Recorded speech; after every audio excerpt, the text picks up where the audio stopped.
I would love to talk to you more about the failure rate of wells themselves. The World Health Organization says that, at least in the continent of Africa, failure rates are around 60%. Yeah. What extra measures do you take, or do you know your own failure rate, and what measures do you take to ensure that it is not so high? Absolutely. Actually, it's upwards of 64%. It's like the least sexy stat in our water space, and it's terrible. And so Can you just repeat that again? The least sexy stat in our water space? Yeah. That's core to the show, guys.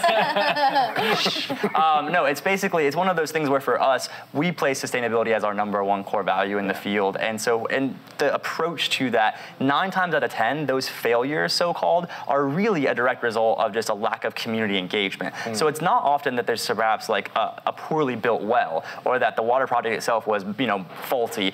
Often it's that through normal human use, we understand with like physical objects, we have to change the oil in our car every so many often miles because it's just a normal physical object, there's wear and tear. And if you have 400 people in a village using the same water point every day for 365 days a year, 4 years, 5 years, 6 years in, eventually you are going to have to change a hand pump, or you're going to have to fix a sanitary seal. So for us, we'll have those communities elect water committees, 5 men, 5 women who are trained by the drilling companies on how to replace hand pumps, how to fix sanitary seals. Also, that community has to agree to be heavily involved in the construction process to create ownership. So let's say that when we do hydrology or groundwater surveys on the front end, which don't necessarily look, again, super sexy to a donor, like, hey, we're spending money on this thing, this survey, that isn't necessarily a part or a drilling company fee, but it's super critical to make sure we're identifying the proper type of aquifer and the right kind of underground formation, so we're able to adequately provide for that community's water needs. So when it says, hey, this is the best place to drill, the community's job then is to say, well, if there's a lot of brush or trees in that area, it's their responsibility to fell those trees, clear that brush,